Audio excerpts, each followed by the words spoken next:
A battered German Shepherd barreled through the automatic doors of San Miguel Regional Hospital, his coat streaked with blood, his amber eyes wide with purpose. Across his back lay a young girl, her blonde hair soaked in crimson strands, stuck to her sweat-slicked forehead, her skin pale as death under the torn pink dress she wore. For 3 terrifying seconds, the ER froze-in-place nurses halted mid-stride, a doctor paused mid-sentence, and the usual din of suffering faded beneath the sound of the dog's claws tapping against the tile, each step marked by faint red prints.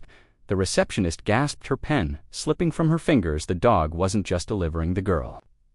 He was guarding her. His frame shook with fatigue, but he stood tall, his body blocking anyone who came too close. When head nurse Ana Morales approached slowly, the dog met her eyes with a look that bypassed speech, pleading, urgent and deeply intelligent. "Santo Dios," Ana whispered, dropping to her knees. The girl couldn't have been more than 8. Her small hand hung limp, revealing 2 deep puncture wounds ringed by swollen, bruised flesh.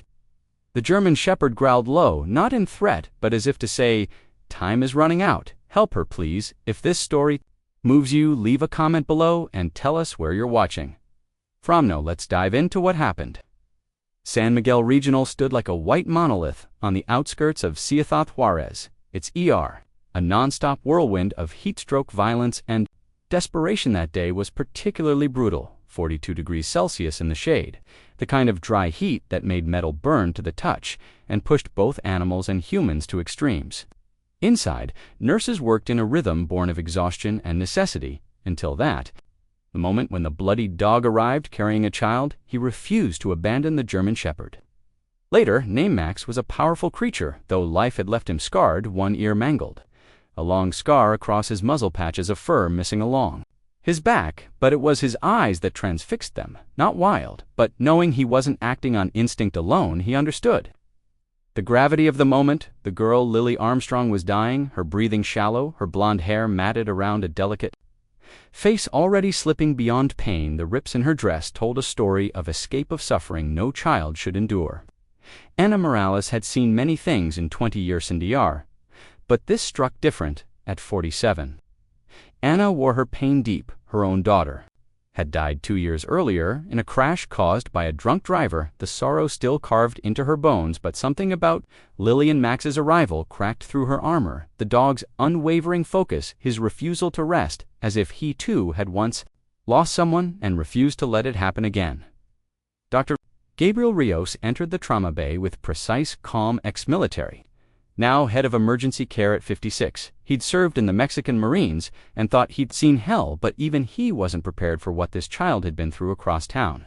In the sheriff's station, teacher Sarah Armstrong sat on a plastic chair hugging her daughter's teddy bear, her eyes hollow from 3 days without answers. Sheriff Carlos Navarro stood beside her, hat in hand, his leathery face unreadable at 59. He'd seen plenty of false hopes, but this girl he had promised he'd find, and part of him still believed they would, though neither said what they both feared. Meanwhile, Centurbah-year-old Mitchell Berrigan slammed the back of his rusted truck shut. His hands shook as he latched the last cage. Rattles echoed from within as he scanned the empty desert road trauma bay now. Anna Barkage, napping the staff out of their days to nurses, sprinted over with a gurney. An orderly reached for the child, but Max lowered his head, baring his teeth. A guttural growl vibrated through the air. His stance wide like a soldier guarding a fallen comrade. "Wait," Anna said, holding up her hand and dropping low to meet the dog's eyes, her voice soft. "We want to help her?" Max paused. After a beat, he stepped aside just enough for Anna to lift Lily onto the gurney. Once on the stretcher, the dog pressed himself to Anna's legs, moving in sync with the team as they wheeled her into trauma. Someone call security now," the charge nurse shouted, spotting the bloodied animal. Anna didn't flinch. "He stays," she said firmly, more surprised by her own voice than anyone else. "For now, he stays, doctor." Rios was already at the table, gloves on, scanning the monitors, while a nurse sliced through Lily's shredded dress, temp 39.6 BP, falling heart rate climbing. The nurse called out Rios, leaned closer, inspecting the inflamed puncture marks. "Swelling fast, snake bite venomous." "Probably a viper," he muttered, then looked at Anna. "How long since the bite?" "No idea," she answered. "Dog brought her in." Himself, his eyes narrowed. "The dog, yes. German Shepherd walked her right through the front. Doors on his back, Lily's body convulsed, mid-sentence seizing. Push 2 of Lorazepam start antivenom. Now, Crowfab, if we have it. As the team scrambled, Max sat silently in the corner, refusing to budge, his eyes locked on the child like he knew she was all that mattered. A technician nearby spoke into a phone, voice rising. "We've only got 2 vials left after last week's hikers got hit the regional supplies." Drenedrios cursed softly. "Start with what we have. I need to know what kind of snake this is." He leaned in, squinting. "This doesn't look like a typical cascabel bite." Anna checked Lily's vitals when she felt a tug at her scrubs. She looked down. Max had moved beside her, gently pulling and glancing toward the door. "What? Is it boy?" she asked, heart pounding. The dog pulled again. More insistently then, looked back at the exit doctor. "Rios, I think. He's trying to show us something, Nurse Morales. We're losing her." Lily's Oda crashed alarms, screaming, "The antivenom's not working, damn it." Rios said this might be a green Mojave, neurotoxic, and far deadlier than standard rattlers. "We need to act fast, or we'll lose her," barked one sharp, urgent, still tugging at Nancy's scrub pants. "Get that animal out of here," Dr. Blackwood snapped, pushing an endotracheal tube into Lily's throat. 2 security guards rushed in, approaching the dog with measured caution. The shepherd retreated a few steps, barking louder now, eyes frantic. "Wait," Nancy said, stepping forward. "Check his collar. Maybe there's an ID tag." One of the guards knelt and gently examined the frayed leather strap around the dog's neck. "Nothing there," he said, pointing at the screen. "He came from that traylist side, straight from the desert." On the grainy video, the German Shepherd emerged from the brush, carrying the small girl delicately across his back. He stopped at the hospital's sliding doors, waited patiently, then headed straight for reception, no hesitation. Like he knew exactly where to go, the guard murmured. That dog wasn't guessing. "Antivenom's not working fast enough," Blackwood muttered, tension thick in his voice. "We don't even know what bit her." The shepherd now sat vigil by the door again, gaze locked on the doctor's. There was something eerie about his focus. When Nancy approached, his tail gave a faint wag for the first time. "You know where it happened, don't you?" she whispered, squatting down beside him. "You saw the snake?" The dog whined and pawed at the door, clearly wanting out. Nancy stood. "Dr. Blackwood, I think he wants to take us back to where it happened. That might be our only chance to ID the species." Blackwood glanced up from the girl, disbelief and exhaustion in his eyes. "That's insane, Nurse Wheeler. More insane than a dog carrying a bleeding child into an ER by himself." Before the debate could continue, Lieutenant Mark Davidson stepped in, holding a report. "We may have a match. A missing person reported 2-year-old Lily Armstrong. Vanished from her yard 3 days ago." At the sound of her name, the dog's ears perked, and he whined. "Looks like that's our confirmation," Nancy said, nodding at the shepherd. "Her mother's en route," Davidson continued, "and we're assembling a team to follow the trail just in case there's more to find. Or if we can ID the snake." Blackwood gave a grim nod. "Go. That girl's hanging on by a thread." The shepherd stood, body tense, ready to guide them into the desert once more. He'd already escaped whatever horror waited out there, but now he'd return. For her, in the ICU, the faint hiss of the ventilator filled the silence. Nancy pressed a damp cloth against Lily's clammy forehead. The antivenom was flowing into her veins, but it wouldn't hold much longer. "Come on, baby girl," she murmured. "You've got to keep fighting." A flicker of movement, Lily's eyelids trembled. Nancy leaned in, holding her breath. "Lily, can you hear me?" The girl's lips barely moved. A whisper, dry as dust. "He's not my dog." Her body went limp again, unconscious. Nancy stood, heart racing. Not her dog. Then who did he belong to, and why had he risked everything to save her? The door creaked open. Dr. Blackwood stepped in, eyes shadowed by fatigue. "Any change?" "Just for a second," Nancy replied. She said, "The dog isn't hers." He frowned. "Her mom's here. Maybe she can explain." Sarah Armstrong didn't look like a schoolteacher anymore. 3 days of searching had stripped her down hair, unwashed, clothes wrinkled, eyes raw from crying. The moment she saw Lily, she broke, collapsing against the doorframe with a sob. "Lily," she whispered, stumbling to her daughter's side. "My sweet baby." Nancy gave her space, but stayed close to monitor the girl's vitals. "She's stable, ma'am. We're doing everything we can. Sarah nodded absently, stroking Lily's hair. How? How did she get here?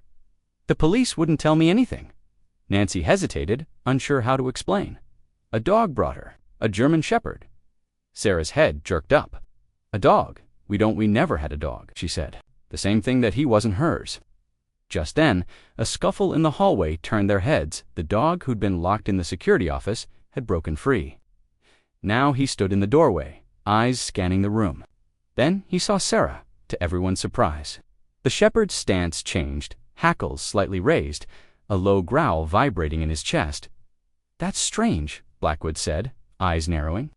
He's been calm around Lily, but the dog wasn't focused on the girl anymore. His gaze had shifted to Sarah's pocket, where her phone peeked out. He barked once, sharp and pointed, then marched forward. Sarah stepped back, startled. What's he doing? The dog pawed insistently at her hip. Your phone, Nancy said. He's reacting to it. Sarah slowly pulled it out. The shepherd tensed, eyes locked on the device. Just then, Lieutenant Davidson entered. Mrs. Armstrong, we need to talk about your daughter's case. His brow furrowed at the scene. Why is the dog? He's reacting to her phone, Nancy said quickly. Davidson's instincts kicked in. Ma'am, may I see it? Sarah handed it over, voice trembling. I've been getting these weird texts ever since Lily vanished. I thought, some sick prank. Davidson scrolled, his face hardening. This isn't a prank. He held up the screen. She's better off with me. Stop looking, or next time I send her back in pieces. Sarah swayed. Oh, God. Nancy caught her, while Davidson barked into his radio. We need tech on. This phone, now in the search team, moves immediately. Within half an hour, a squad assembled outside officers, SAR specialists, and 2 canine handlers. The shepherd, now fitted with a rough harness made by hospital staff, stood proud and focused. I still can't believe we're following some stray mutt, one officer muttered. Sheriff Callahan shot him a look. That stray saved a little girl's life. He's earned a little respect. The desert sun was punishing as the team set off, the German shepherd taking the lead. He moved with certainty occasionally. Glancing back to confirm they were close, they marched across cracked terrain, passing clusters of saguaro and creosote shrubs. The oppressive heat, pressing down but the dog, never slowed. 2 miles in, they reached the edge of something no one expected. Through a tangle of mesquite and scrub oak, the dog led the team into a narrow ravine. What they found there stopped even the most hardened deputies in their tracks, nestled against. The canyon wall was a crude campsite, a battered tent sagging with age. A half-burned fire pit and gear scattered like someone left in a hurrybot. It was the sinister details that turned the officers. Blood-cold, a rusted cage, far too small for any adult, lay overturned nearby stained children's clothes strewn beside. It, and most unsettling of all, a row of glass tanks each housing desert creatures, 3 of them holding live rattlesnakes.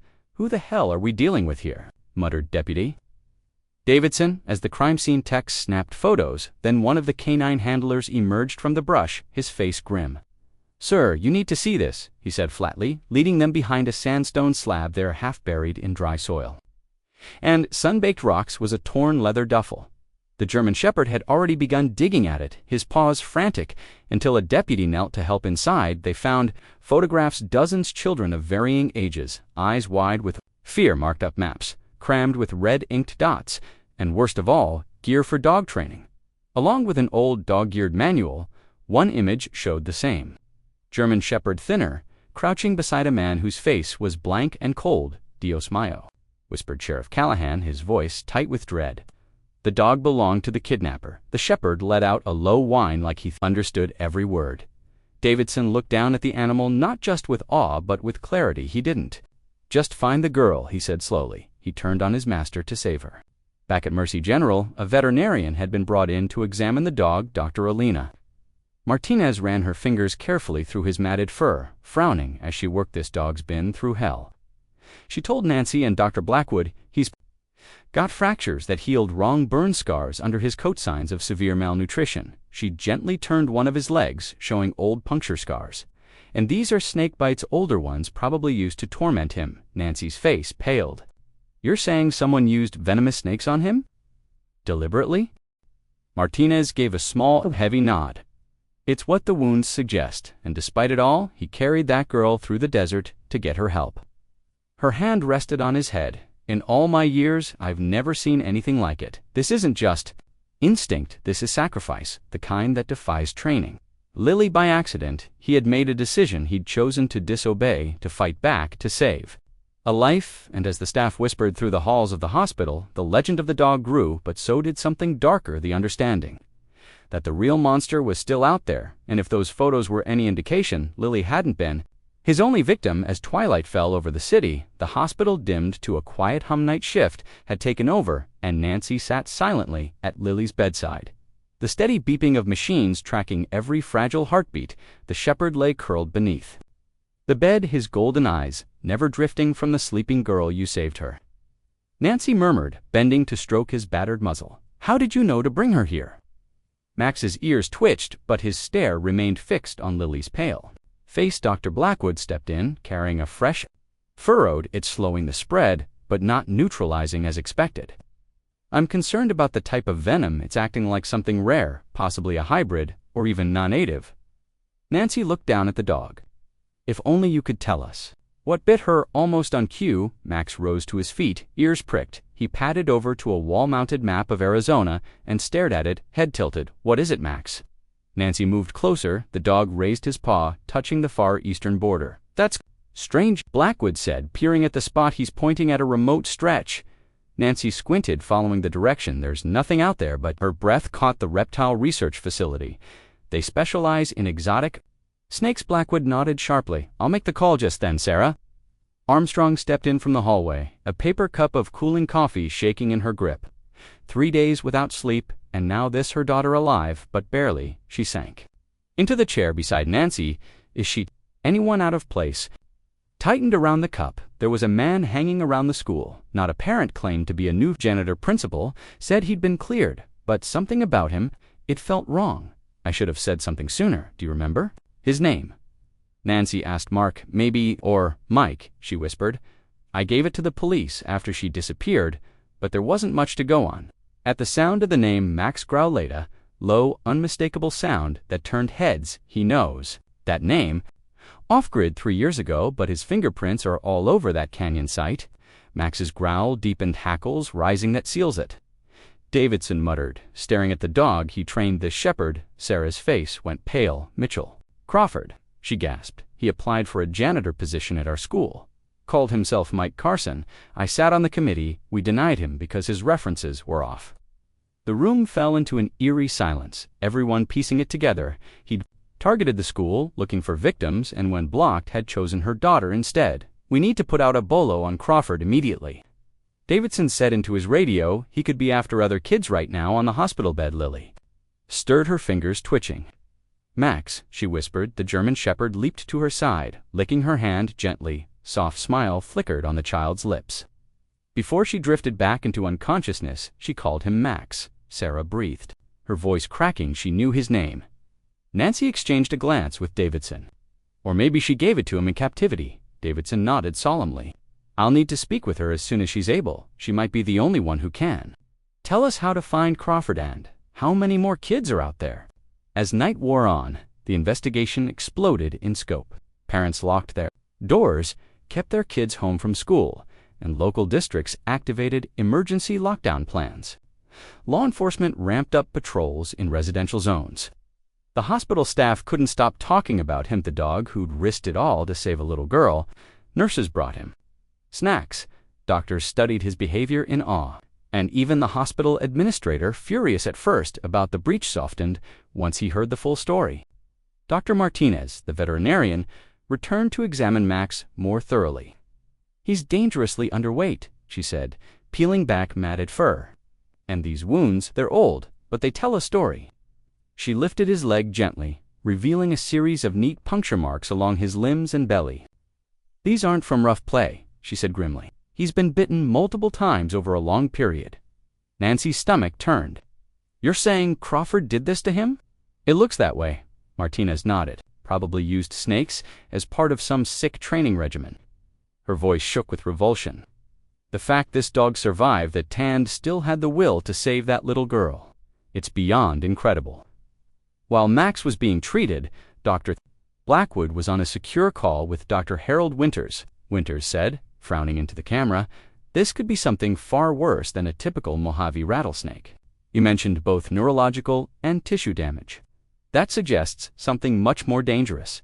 Could it be an exotic species?" Blackwood asked. Winters leaned forward, voice low. "It's possible. We had a break-in 6 months ago.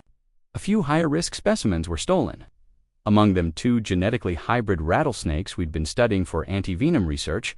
They carry a mix of neurotoxic and hemotoxic properties." Blackwood went pale. "That explains why the standard antivenom isn't enough." Winters nodded.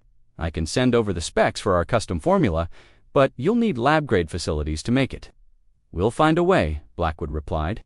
"A little girl's life is hanging in the balance." Ending the call, he tracked down Nancy.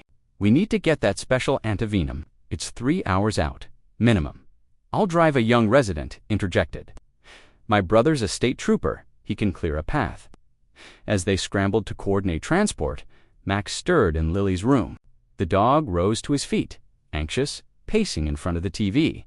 His ears twitched, his body grew taut. Then he barked sharply at the screen. Nancy turned toward the noise. The evening news played on mute until she grabbed the remote and turned up the volume. The anchor's voice cut through. "Authorities believe Mitchell Crawford may attempt to flee the state through the Central Phoenix bus terminal." Max barked again, more urgent this time. His body shook with restrained energy. "You recognize it, don't you?" Nancy whispered. She flagged down Lieutenant Davidson, who'd been speaking with staff down the hall. "Watch this," she said, pointing at the TV. "He's reacting to the station footage." Davidson watched the dog's agitation, then made a snap decision. "We're deploying to that terminal immediately," he said, already reaching for his radio. "And keep Max here. He's our best lead Evan." If that sounds insane, but Max had no plans to stay. As Davidson headed out, Max darted past a distracted orderly and vanished into the hospital corridor. "Max!" Nancy shouted, tearing after him. But by the time she reached the lobby, the automatic doors were closing behind an empty stretch of asphalt. Surveillance would later reveal the shepherd had slipped through the exit and headed not toward the city but back into the desert. "He's not going to the station," Nancy realized, her voice tight with fear. "He's going after Crawford himself." She called Davidson her words rapid fire. He immediately redirected patrol units back to the preserve where Lily had first been found. "That dog knows more than we do," he admitted. "If Crawford's escape plan collapsed, maybe he'd return to a fallback spot, then Max knows where. It is." "I'm coming with your team," Nancy said firmly. "Ms. Wheeler, this is a law enforcement operation. He trusts me," she cut in. "And I'm trained in field medicine. If there are more victims out there, they might not have ours." Davidson looked at her for a long second. Then finally, he gave a tight nod. "Wear a vest. Stay close. Do not break formation." As the unit gathered, Sarah appeared beside Nancy, worry etched in every line of her face. "You're really going with them?" "We're following Max," Nancy clarified gently. "He might lead us to something or someone." Sarah's face paled. "More children." Nancy placed a hand on her arm. "Dr. Blackwood is with Lily, the formulas en route. She's in good hands." Sarah nodded, eyes glistening. "Just be careful. And if you find that man—" She trailed off, but the raw fury in her eyes finished the sentence. The team headed out, headlights piercing the early desert dusk. The air was shifting, the heat of day bleeding into a bone-deep chill. Flashlights danced across brush and stone. As officers followed the exact route Max had taken that morning, the terrain was sharp and uneven, the silence between them heavy. "How are we supposed to track a dog in the dark?" one deputy asked quietly. Sheriff Callahan, older but razor-sharp, offered a knowing smile. "We don't need to." He tapped his chest. "That dog's got unfinished business and I'd bet my badge he's headed straight to Crawford." Davidson glanced at him. "And what makes you so sure?" "Because if someone did that to a child I cared about," Callahan answered, voice like gravel, "I wouldn't rest until I found them." They'd walked close to 3 miles when a canine officer raised his hand. "Hold," he said. Faint barking reached their ears louder with every step. But this wasn't the familiar bark they'd heard at the hospital. This was violent, wild. "That's Max," Callahan whispered, "and he's cornered something." Davidson signaled for everyone to fan out. They advanced up a slope, weapons drawn, flashlights cutting the dark until a lone shack appeared half buried in stone at the canyon's base. Inside, a low light flickered. Max's voice thundered from within barks, snarls, growls that rattled. The wooden frame. "Phoenix PD," Davidson yelled. "Mitchell Crawford, come out, with your hands up." No response. Jazz Max's vicious barking, more feral than they'd ever heard. "We've got the place surrounded," he called again. "You can't run." Slowly, the door creaked open. A shape appeared bloody and low to the ground. It wasn't Crawford. It was Max. His muzzle was stained red, chest heaving. He barked once, then turned and slipped back inside. "He wants us to follow," Nancy said, her voice barely above a whisper, heart pounding in her throat. "Stay back," Davidson ordered. He and 2 officers moved toward the shack, lights and weapons ready. Inside, they'd find the truth Max had already faced alone. Darkness had just begun to settle when Davidson's voice cut through the stillness. "Get the medic, now." Nancy didn't hesitate. She sprinted forward, her trauma kit gripped tight. But nothing could have prepared her for the sight that met her inside the decrepit shack. Max stood rigid beside an open trapdoor, teeth slightly bared, hackles raised not in aggression, but in defense. Below, huddled in the foul-smelling pit, were 3 small kids, 2 boys. One girl, no older than 9, their faces sunken, lips cracked, tiny bodies wrapped in ragged blankets. "Where's Crawford?" Nancy asked, crouching beside them, heart in her throat as she checked pulses and pupils. "Gone," Davidson muttered, scanning the chaos-knocked over furniture, spilled food, and a bloodied knife near a half-packed duffel. Looks like Max stopped him mid-getaway. He was trying to vanish with the kids. The children clung to one another, flinching at every sudden move, but Max was their anchor. They didn't shy from him, they leaned toward him. "He came to get us," whispered the oldest boy, his voice dry as dust. "Said people were coming, said we had to go. Then the dog came back, Nancy asked softly. The boy gave a faint nod. "He used to guard us, but he was kind. He'd sneak us water when the man wasn't watching. Then he left, with the new girl, Lily." Nancy's stomach dropped. "Lily, the man got real mad, the little girl. Added, wide-eyed, said if he ever saw the dog again, he'd kill him. But Max had come back. He'd chosen to return fully aware of the danger." Just as paramedics flooded in and began treating the kids, Nancy looked at Max with a stunned reverence. He hadn't acted on instinct. He'd made a decision. But now, where was Crawford? And what might he do, knowing everything had unraveled? Back at Mercy General, Dr. Blackwood finally administered the anti-venom that had been flown in from a desert lab. Lily's vitals stabilized within minutes, color returning to her cheeks, her chest rising with less strain. Sarah sobbed quietly. As the doctor delivered the update, "She's responding," Blackwood assured, placing a steady hand on her shoulder. "She's strong. She's going to make it." Sarah clutched that hope like a lifeline. "When she wakes up," she asked, her voice cracking, "what will she remember?" Blackwood sighed gently. "We'll have trauma counselors on standby. Kids are resilient, but yeah, this'll take time." His pager buzzed, shrill and insistent. "The ER," he said after a quick glance. "They've found more kids." He hurried off to prepare, while Sarah sat at Lily's bedside, holding her daughter's limp hand. Across the room, the TV flashed breaking news. 3 abducted children rescued from a desert mine, suspect at large. No mention of Crawford. "They'll find him," Sarah whispered, her voice low but fierce. "They have to."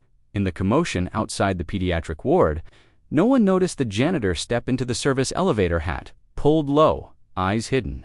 His jaw clenched tight, hands quivering as he pressed the button for the floor above. Rage simmered beneath his skin. Inside the room, Lily stirred. Like a tide crawling toward the sand, consciousness crept back. The lights burned her eyes. The throbbing in her arm dulled from unbearable to tolerable. Her chapped lips parted slightly, and she uttered a single word. "Max." Sarah bolted upright from her chair.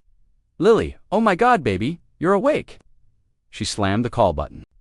Again and again, tears pouring as her trembling hand reached for her daughter's face. "My sweet girl." Lily's eyes dazed and drug-scanned the sterile room. "Where's Max?" she croaked. "Is he okay?" Dr. Blackwood burst in with a pediatric team behind him. Sarah spoke before he could. "She's awake." Nurses worked fast, checking monitors, whispering updates. The doctor knelt, flashlight in hand, peering into her pupils. "You're safe now, Lily. You're in the hospital. You were very sick, but you're getting better." "Thirsty," she murmured, "and my arm hurts." A nurse eased a straw to her lips. She sipped, wincing slightly.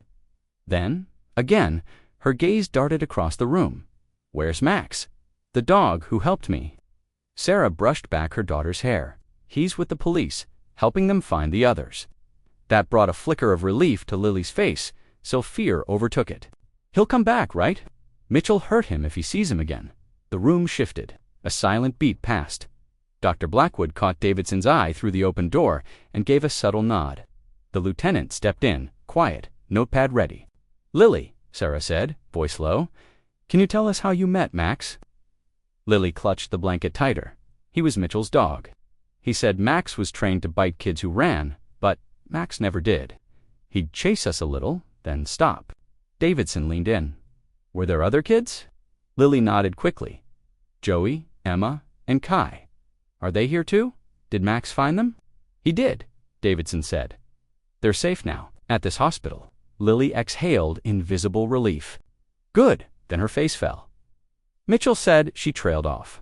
"What did he say, sweetheart?" Sarah prodded gently, her hands gripping the rail until her knuckles blanched. "He said he was taking us far away, that we were special. He said he picked us because he'd been watching us, said we were perfect." Lily shuddered, even with the warm blankets around her. "He had snakes, lots of them. He called them his pets."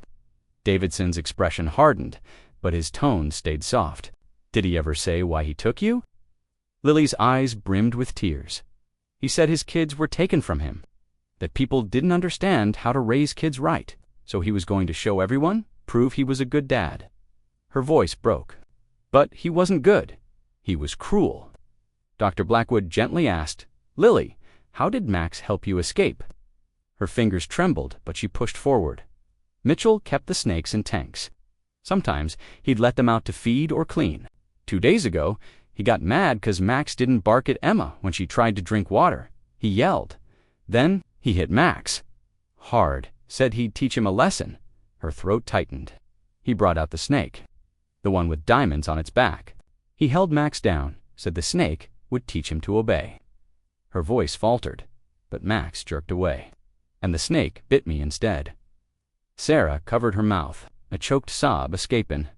"Mitchell panicked after that," Lily said, voice quiet, trembling.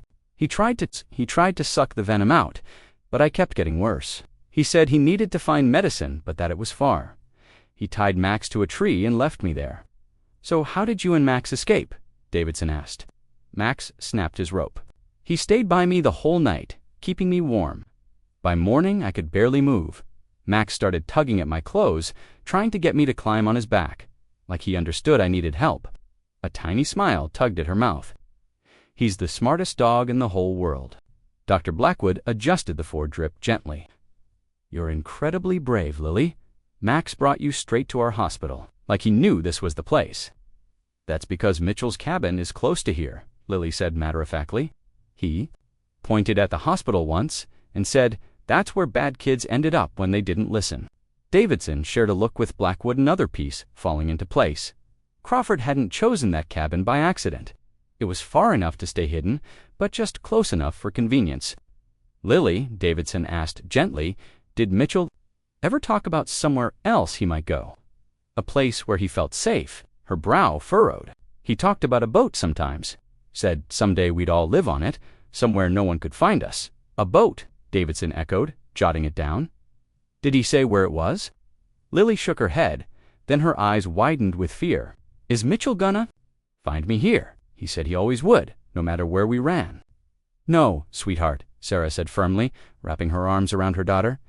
"He's never going to hurt you again. This hospital's full of police and doctors. You're safe now." Lily nodded, reassured, but then asked something that caught them all off guard. "Can Max stay with us when I go home?" He's all alone now. Mitchell hurt him so much. Before Sarah could answer, a commotion broke out in the hallway, shouting voices, the screech of sneakers on linoleum, and then, unmistakably, a dog's bark. Max had found his way back. Nancy Wheeler burst into the room, her scrubs still dusty from the desert. Her face lit up with urgency and awe. He bolted from the rescue team and ran all the way back. He was desperate to get in, nearly tackled an orderly. Behind her, Max appeared in the doorway, eyes locked on Lily. The German shepherd's tail wagged cautiously, like he was asking if he could come in. "Max!" Lily cried out, her face bursting into the first real smile since her rescue. He patted forward, ignoring everyone, going straight to the bed. He gently placed his chin on the mattress, watching Lily with unwavering eyes. She reached out with her good arm and stroked his battered face. "You came back," she whispered. The moment melted every adult in the room, even Davidson, who cleared his throat before turning to Blackwood. "I need to speak with security," he said quietly. "Crawford knows this place. We can't assume he's far." As the men stepped into the hallway, Nancy leaned toward Lily. "The other kids asked about Max too," she said with a soft smile. "They said he used to sneak them water and food when Mitchell wasn't looking." Lily gave a solemn nod. "He pretended to be mean when Mitchell was around, but he was always kind when we were alone.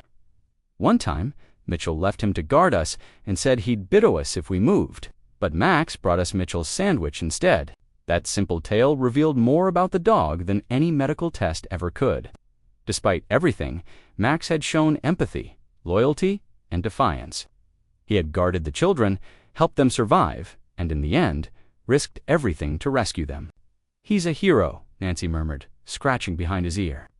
Max leaned into her hand, then turned back to Lily as if to say, "I'm still here." Outside, the hospital was now a fortress. Security doubled. No one entered unverified. Davidson had circulated Crawford's mugshot to every staff member. "We've got checkpoints on every major road," Davidson informed Sheriff Callahan, who'd arrived to oversee the rescued kid's transfer. "Border Patrol's on standby. If he tries to run, we'll catch him. Unless," Callahan said darkly, "he's already in the wind.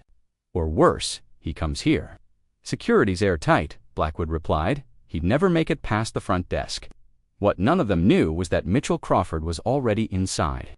Dressed in a stolen maintenance uniform, he moved freely through back hallways. No one watched. A cheap baseball cap and false beard masked just enough of his face. In a utility closet, he restocked a janitor's cart, seething. Everything had been perfect. He'd selected the kids, picked the cabin, trained Max. That damn dog had betrayed him. But he wasn't done. He had money stashed, ties in Mexico, and a backup plan. All he needed was leverage something to get him out of the country safely. And the girl who turned Max against him would do just fine. On the pediatric floor, Lily was finishing her story. "I kept sliding off him because I was dizzy," she said, "but Max would stop and nudge me back on. He even found water." "That's amazing," said Dr. Martinez, who had just come in to examine Max. "German shepherds are smart, but this is beyond instinct." "Mitchell said Max was special," Lily replied. "Said he paid a lot for him because he was smarter than other dogs, but he got mad when Max wouldn't bite us." Dr. Martinez gently examined the dog, who stayed close to Lily the whole time. "Despite all he's been through, he's calm, non-aggressive."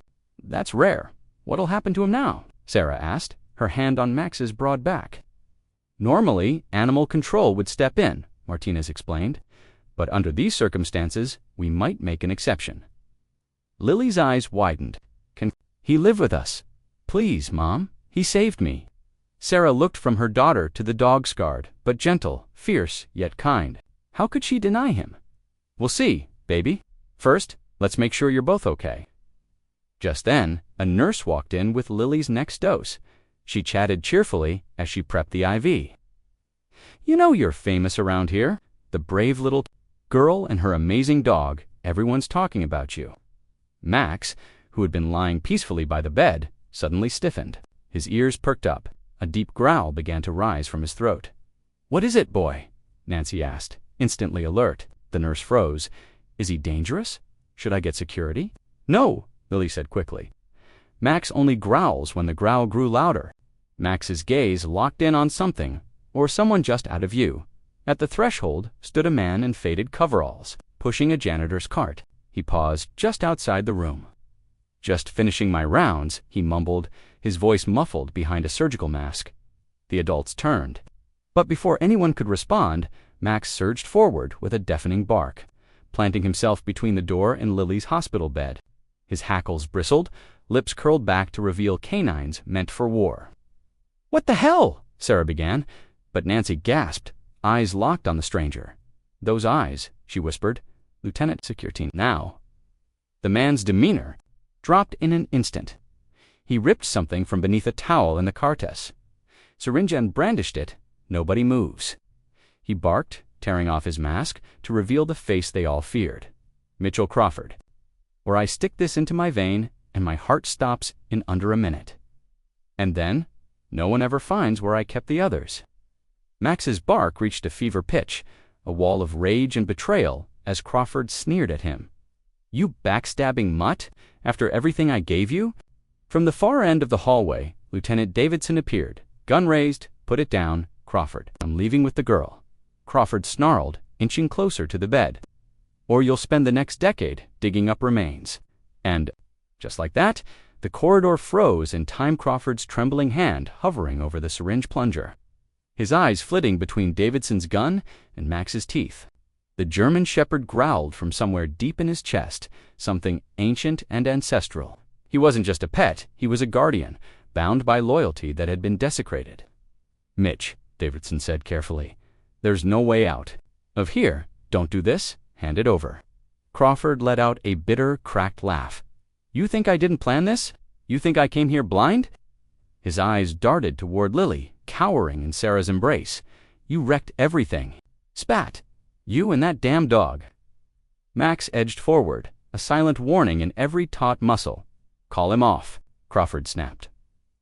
"One more step, and I end it. I push this, and I'm gone. Then good luck finding the rest. They'll die, starving in the dark." Nancy edged slightly closer to the girl's bed. She'd seen this before, people on the brink, and people pretending. Crawford's dilated pupils, flushed skin, twitchy, grippy, wasn't ready to die. He was bluffing. "Other kids?" Davidson asked, eyes steady, like the ones we found at the mine. A sick smile slid across Crawford's face. "You think those were it? I've been collecting for years. Only the gifted ones. The ones who needed a real father." From the corner, Dr. Blackwood moved discreetly, pushing a tray of instruments away from Crawford's reach. He said sharply, "A real father doesn't shove snakes into a child's bed. You don't get it." Crawford's voice cracked, hand trembling. "The snakes teach them. They teach fear and respect. I was making them ready for a world that eats the weak alive." Then came a voice so small and soft it cut through everything. "You were the one hurting us," Lily said. Crawford's face twisted with rage. "Ungrateful little brat. After all, I did special food, school, shelter protection. From the filth out there." His lips curled, spit flying as he shouted, "I saved you. I raised you." Max's growl darkened, his posture tense. Nancy realized he wasn't looking at Crawford's face. His focus was locked on the syringe, hand-tracking every twitch. "Waiting? You didn't save us," Lily said again, louder this time, her cheeks wet with tears. "You stole us. You hurt Max when he tried to protect us." At the sound of his name, Max's ears flicked, but his stance held firm. Crawford jolted the syringe toward his arm. "One more step, and I'm gone. I want a chopper on the roof. 30 minutes. Me and Lily walk, or the rest die." Alone in the dark, Davidson kept his aim steady. "Give us names, Mitchell." "Show us you're not lying," Crawford scoffed. "I'm not an idiot. That's my ticket out. One name, one place." After I'm gone, time crawled. The standoff stretched unbearably thin. Nurses cleared the adjacent rooms. Security locked down the floor, dot through the glass windows. Sirens wailed, and police formed a ring around the hospital. 30 minutes, Crawford repeated, sweat dripping from his temple. Dr. Blackwood caught Nancy's eye and gave a quick, subtle nod toward the four stand beside Lily's bed. Nancy understood instantly. It was solid enough. If swung just right, it could dislodge the syringe. But before she could act, Max moved. The shepherd lunged like a cannon blast, his aim flawless, his target clear. He didn't hit Crawford's body, he struck the arm, holding the syringe. His teeth locked onto Crawford's wrist with surgical precision. Shock, then agony, as the syringe clattered to the floor. Davidson surged forward, slamming Crawford into the wall. The janitor's cart, overturned mop water and supplies exploding across the tile. "Max, let go," Nancy yelled, unsure if the dog would hear her, but Max did instantly. He released his grip and backed off, returning to his guard post beside Lily, eyes fixed on Crawford. Within moments, the man was cuffed, restrained, and read his rights by Davidson's steady voice. "Mitchell Crawford, you're under arrest for child abduction, endangerment, and assault." As the officers dragged him away, his glare burned into Max. "You were mine. I raised you." Max didn't move, he just stared. A stare that said everything. Loyalty must be earned, never forced, and never through pain. What followed was chaos. Hospital security combed the area to ensure Crawford hadn't planted anyone else. Evidence techs collected the syringe, later confirming it held a fatal dose of potassium chloride stolen from the supply room. Through it all, Max never left Lily's side. His head rested gently by her hand, his ears alert, his body a living shield. When Dr. Martinez returned to assess him, she placed a hand on Max's chest. "Still shallow. He needs rest," she said to Nancy softly. "The adrenaline is still running on it. His existing injuries could trigger cardiac collapse." "Try telling him that," Nancy muttered, gesturing toward the dog sprawled at the girl's bedside. "I don't think he plans on moving anytime soon." Sarah Armstrong sat nearby. Staring blankly at her daughter, the magnitude of what they'd just survived was only beginning to settle in. "He was going to take her again," she whispered, her voice dry and shaking. "He came right into the hospital. He was going to steal her away again." "But he didn't," Nancy said softly, "because of Max." Later that night, while the hospital crept back to an uneasy quiet, more details about Mitchell Crawford's dark past came to light. After hours of relentless questioning, he finally broke. He led investigators to 2 more sites places he'd used to confine other children. The search teams uncovered haunting evidence: children's clothing, old toys, even school books, all arranged like a twisted version of a home. But there were no other children found. "We think he was bluffing about having new victims." Lieutenant Davidson told Nancy and Dr. Blackwood in the hospital cafeteria. His face was ashen from exhaustion, a last-ditch move for leverage. "Happens to him now?" Nancy asked. "He's never seeing daylight again," Davidson replied, with steel in his voice. "We've got overwhelming evidence, and for survivors willing to testify," he rubbed his temple. "What I can't wrap my head around is how someone becomes that broken." Dr. Blackwood, who had spent a career tending to trauma victims, exhaled slowly.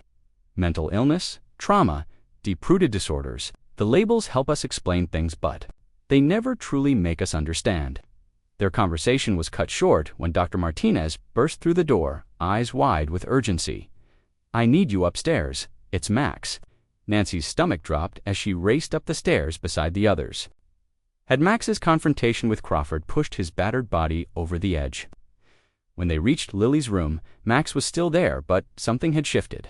The proud German Shepherd now lay flat on the floor, his head resting on his front.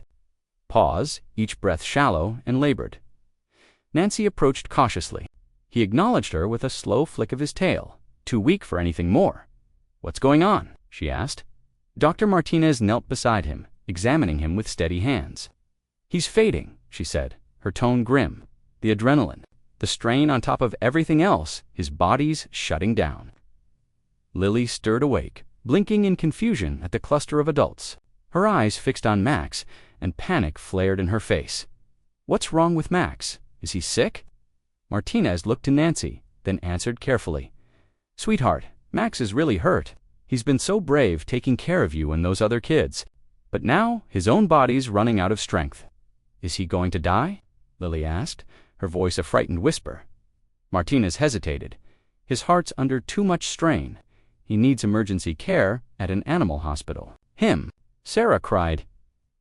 "We tried," Martinez explained, "but he won't leave her side. The moment we tried to move him, his vitals dropped even more." Nancy looked down at Max. He wasn't just guarding Lily, he was sacrificing himself for her. Somehow, This dog had risen above everything he'd endured his training. His pain and chosen loyalty, compassion, protection. "Can we bring the care to him?" she asked. "Some of it," Martinez said, already pulling out her phone, "called for fluids and medications. But we'll need imaging, maybe surgery." Lily reached out with trembling fingers and gently touched Max's head. "Please don't leave me," she whispered. Max opened his eyes for a moment, lifted his head, and licked her hand before collapsing back down, utterly spent. The light in his amber eyes was fading. Dr. Blackwood, who had remained quiet, suddenly stepped forward. "What if we bring the portable ER gear up here, create a mini-vet station? That's totally against protocol." Stopped. "But these are extraordinary circumstances." As the medical team sprang into action, Nancy stayed beside Max, her hand resting lightly on his scarred shoulder. The dog who had tracked Lily, who had faced down her abuser, who had risked everything to save children not even his own was, now waging his last and hardest fight. And this time, it wasn't clear he would win. Lily's hospital room transformed into a strange blend of pediatric ward and emergency vet clinic. Dr. Martinez moved quickly, threading an IV into Max's front leg, while Nancy monitored the screen, his gaze drifting to Lily as if making sure she was still safe, his blood pressures bottoming out. Martinez muttered, adjusting the drip, and his heart rhythms irregular. Whatever Crawford did to him, it's catching up all at once. Dr. Blackwood handed over a loaded syringe. "Will this help?" "Temporarily," Martinez said. "But I'm flying blind without proper scans. He could be bleeding internally. Could be organ failure." She didn't finish. Lily was watching. Sarah sat next to her daughter, holding her hand tight. The past 24 hours, finding Lily, surviving Crawford, and now watching Max deteriorate, had drained her. Still, she kept a brave face. "He's going to be okay," she whispered. "You don't know that," Lily answered, her words sharp and innocent all at once. "Nobody's telling the truth. I can see it on your faces." Nancy looked up from the monitors. Heartbreaking. This child had seen too much, trusted too little. "You're right," Nancy admitted, moving closer. "We don't know if Max will be okay. He's very sick, and Dr. Martinez is doing everything she can." She swallowed hard, but he's been through so much. He's very, very tired. Lily's eyes shimmered with tears. "Of me? Right. He saved me. Then he went back for the others. If he dies, it's my fault." "No," Nancy said firmly, taking her hand. "This is not your fault. None of it is. The only person to blame here is Mitchell Crawford." At the mention of the name, Max's ears twitched. Even in his fragile state, he let out a low, rumbling growl. Just then, Davidson stepped into the room. His face was drawn with fatigue from hours of interrogating Crawford. "How's our hero?" he asked, nodding toward Max. "Still fighting," Martinez said, "but barely." Davidson sighed and rubbed his forehead. "I hate to do this now, but I need to speak with all of you." Crawford's talking finally. He glanced at Lily and hesitated. Dr. Blackwood stepped in. "Lily, I need to check your arm and give you some medicine. Is it okay if your mom and the others step outside for a few minutes?" Lily looked toward Max. "We'll stay with him." "I will," Blackwood promised. "If anything changes, I'll get everyone right away." Reluctantly, Sarah, Nancy, and Martinez followed Davidson out into the hallway. Sheriff Callahan was waiting. The old lawman's face, carved by decades of sorrow and duty, was more serious than they'd ever seen it. Crawford's face looked even more weathered than usual as he started speaking, not with guilt, but with a kind of twisted satisfaction. He wasn't confessing because of remorse. He liked being the center of attention. What he revealed next stopped everyone cold. Sarah's hand flew to her mouth. "There are more kids, more we haven't found?" she asked, horrified. "No, thank God," Davidson replied quickly. "It's about Crawford's connection to Lily, something very personal." He paused, clearly wrestling with how to say it. "Just tell us," Nancy urged, her voice firm. Davidson exhaled slowly. "He claims he's Lily's biological father." The words hit like a punch to the chest. Sarah stumbled back, her face draining of all color. "That's not possible," she whispered. "He gave details," Davidson said, his tone careful. "Things about a relationship 12 years ago in Colorado, birthmarks, family medical history stuff no one would know unless I told him," Soa said faintly, her voice hollow. Nancy stepped forward, catching Sarah just as her knees buckled. "Let's sit down," she murmured, easing her into a chair. "Is it true?" Callahan cut in, blunt as ever. His no-nonsense tone sliced through the haze. Could that man really be Lily's father? Sarah's hands shook as she covered her face. "I was young, stupid. He called himself Mark Collins back then. We were together 6 months before I realized who he really was. The rage, the possessiveness." Her voice cracked. "When I found out I was pregnant, I ran, changed my name. I never told anyone, not even him." "He found you," Davidson said quietly. "He told us he recognized Lily at a school event while working as a janitor in the district. Said he saw his own face in hers. So this wasn't random." Nancy murmured, eyes wide. "He wasn't just targeting her. He thought he was taking back what was his." Martinez's lip curled. "He doesn't see kids, he sees property." "The legal side's messy," Davidson admitted. "He's already demanding a DNA test and visitation." "Over my dead body?" Sarah snapped, her fear turning to fury. "That monster is never getting near my daughter again." Meanwhile, in Lily's hospital room, blissfully unaware of the bombshell outside, Dr. Blackwood was checking the bite. The swelling was going down, color returning. All signs the antivenom was working. "You're healing faster than expected," he told Lily, trying to keep her mind off Max's condition. "There might be a scar, but Dr. Blackwood," Lily interrupted, eyes locked on her dog. "Max is crying." The doctor turned. Sure enough, the German shepherd was whining softly, eyes brighter, tail giving a weak thump on the blanket. "He's trying to say something," Lily said with quiet conviction, like before, when he led the police to the other kids. Blackwood moved closer to Max, watching him carefully. "His vitals are up, not dangerously, just reacting." Then it clicked. "He hears them," Blackwood muttered. In the hallway, he's picking up something from their conversation. Outside, the discussion had taken a darker turn. Crawford kept journals, Davidson explained. They're filled with his obsession about building a perfect family. He's been following Sarah and Lily for years. The other kids were stand-ins, until he could reach her. "What about Max?" Nancy asked, tension in her voice. "Where does he fit in?" "He was trained," Callahan replied. "Raised by Crawford from a pup-to track, the kids intimidate them. But from what the others said, Max never harmed anyone. He faked chasing them when Crawford was watching, but always let them get away." Martinez shook her head, half in awe. He was pretending. A double agent, playing the role, but really protecting them. "Dogs like Max," she continued. "They bond with the weakest of the pack." Crawford's abuse probably backfired, made Max more empathetic. Just then, a nurse rushed over from the elevators. "Lieutenant Davidson, there's someone here. Says she has information on Crawford." The group followed her to the lobby, where a woman with streaks of silver in her black hair stood nervously. She rose as they approached. "I'm Rebecca Collins," she said, Mitchell Crawford's ex-wife. "I saw his face on the news." Her hands trembled. "I should have come forward sooner. Those poor kids. If I'd spoken up." Davidson gently led her to a quiet corner. "Anything you can share will help make sure he never does this again." Rebecca clenched her hands together. "Mitchell was controlling, possessive. When I got pregnant, he became obsessed with this idea of raising a perfect child. But when our son was born with a heart defect," her eyes welled. "He called the baby broken, said he was defective." Sarah gasped softly, arms folding protectively across her chest. Child Services stepped in, Rebecca continued, voice breaking. "They took our son after Mitchell, tried to fix him. He ended up in foster care. I divorced Mitchell right after. He threatened to come for us both. I've been looking over my shoulder ever since. Your testimony could be key," Davidson told her. "Crawford's facing life, but your words might help make sure he never breathes free air again."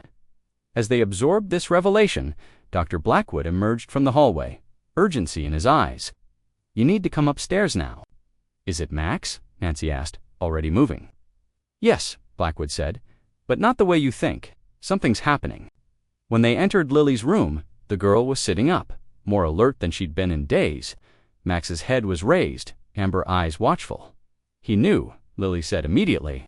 "Max knew about Mitchell." Sarah rushed to her side. "Knew what? Baby." "That Mitchell thought he was my dad," Lily said solemnly. "When you all went outside, Max got really upset. Tried to get up.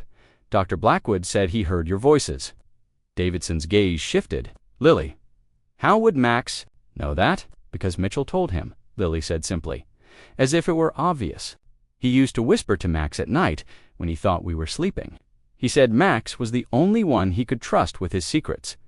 Her hand stroked the dog's fur. "But Max picked me, not him." The entire room went silent as the realization set in. If Crawford had talked openly to the dog, had shared his identity, his twisted plans, then Max wasn't just protecting Lily instinctively. He knew. He understood, Nancy murmured, shaken. That's why he fought so hard to protect her. Dr. Martinez looked up from Max's side, and his vitals are rising. "He's coming back. Let me know if you'd like this adapted to another language or paired with a sign be seen image. Prompt heart rate steadying, blood pressure rising. Like he'd just been waiting for us to understand everything." Blackwood noticed it too that Max hadn't relaxed until we'd pieced the whole truth together. The German shepherd's tail gave a soft thump against the hospital blanket, his golden eyes tracking our conversation with unsettling clarity. You could almost feel him listening, absorbing, reacting. Rebecca Collins stepped in, tentative but purposeful. "Mitchell always said animals knew more than we gave them credit for," she murmured. "One of the rare things he was actually right about." She crouched beside Max, offering her hand. "You got away from him just like I did." Max stared at her for a long beat before leaning forward and licking her fingers. In that moment, something shifted. The last fragment of the puzzle snapped into place, and as if shedding the weight of secrets, Max's vitals improved. From the IVs, or the care, but maybe from relief. His purpose fulfilled, he was fighting to stay. Outside Mercy General's sterile walls, however, the storm was gaining strength. News outlets swarmed like flies to sugar. A kidnapped girl, a father with a hidden past, and a dog who'd betrayed his owner to save her. The story exploded. America was hooked. And with it came a flood of questions what would happen to Crawford, to Lily, and to the German shepherd who'd rewritten all their lives. Exactly a month later, golden light spilled across Nancy Wheeler's backyard. She rocked gently on the porch swing, watching Max sniff through the grass, his gait uneven, but his spirit lively. His coat had regained its shine, his muscles fuller now after weeks of proper feeding and rest. "You're looking stronger every day," she said as he came trotting back, placing his head in her lap. She scratched behind his ears, smiling. Somehow, in just a few short weeks, he'd become family. The question of where Max would go had hung in the air for days after his hospital release. Sarah Armstrong had offered to adopt him, understandable, given the unshakable bond he'd formed with her daughter. But the apartment complex they lived in had a strict no-pets policy, so Max stayed with Nancy, just temporarily, or so she told herself. But deep down, the decision had been made long ago. As she looked into his eyes, now those impossibly knowing, eyes, she whispered, "You're home, okay, for as long as you want." The house phone rang, pulling her inside. Sarah's voice crackled through the line, vibrating with joy. "We got the house, Nancy. The application went through this morning." Nancy beamed. "That's fantastic. I'm so happy for you too." After leaving the hospital, Sarah and Lily had stayed with Sarah's sister while they searched for a place that would let them keep a dog non-negotiable. Per Lily. "It's just a little spot on the east side," Sarah added, "but it's got a yard, and it's close to the elementary school. We can move in next week." She hesitated. "Lily's been asking when she can see Max again." Nancy glanced at the calendar above the sink. "I'm off tomorrow. Why don't I bring him by in the afternoon? We could hit that dog park near your sister's place." They finalized the plan. As Nancy hung up and stepped back onto the porch, Max was already waiting on the mat, eyes locked on her. Sometimes his awareness unnerved her. He wasn't just smart, he understood. He felt Dr. Martinez had said German shepherds were among the most intelligent breeds capable of learning. Hundreds of commands, even solving problems. But Max, Max chose. He acted with empathy, read emotions, made decisions that couldn't be taught. Word of his heroism had stretched far beyond Arizona. News features, blog posts, even a publisher wanted a book deal. but Nancy declined. Some stories aren't ours to sell, she told them. The next afternoon, Nancy drove Max to the east side. He sat calmly in the front seat till they turned onto the right street. His ears perked, his tail began to thump. "You remember, don't you?" Nancy grinned. "Of course you do." She barely had the car in park before Lily came barreling out of the building, blonde ponytail streaming behind her, face alight with joy. Sarah followed, more composed but smiling. The second the door opened, Max leaped out, bolting for Lily with surprising energy. She dropped to her knees, arms open wide, and he nearly knocked her over in a flurry of happy barks and licks. "Max, I missed you so much," she laughed, burying her face in his neck. For a second, the shadows lifted off her dot. Sarah joined Nancy, watching with glistening eyes. "She's been counting down the hours," she said quietly. "The therapist says Max is her safe space now. He's her anchor." And the transformation was undeniable. The haunted, fragile look Lily had worn in the hospital was fading. She chatted excitedly about their new place, showed Max her new pink backpack, and told him about the special corner in her room set up just for him. "It's got a dog bed, toys, even treats," Sarah said as they headed to the park. "She's obsessed with getting it perfect." Nancy raised a brow. "She keeps saying when Max moves in. Sounds like she's got long-term plans." Sarah exhaled and rubbed her neck, till Nancy recognized, "I haven't had the heart to tell her, you're his owner now." They reached the dog park and found a bench in the shade. Lily tossed a tennis ball again and again while Max chased it, tail high gait, still strong despite the injury. Nancy leaned forward. "I've been thinking. Max has brought me back to life, in a way. I haven't felt close to anyone since I lost my daughter, but with Lily," she trailed off, nodding toward the little girl. Max had the ball, but was teasing her, now initiating a playful toque of war, careful not to pull too hard. "They need each other." Sarah looked over, torn between hope and fear. "What are you saying?" Nancy smiled. "Joint custody. I work 3 long shifts a week. Max could stay with you during those days, then come home with me on my days. Off you'd both have time with him and he'd have the routine he deserves." It wasn't traditional, but nothing about Max had ever been.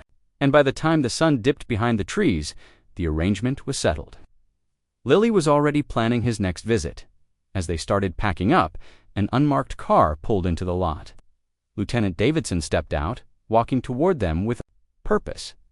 The case against Mitchell Crawford was far from over, and it was growing darker by the day.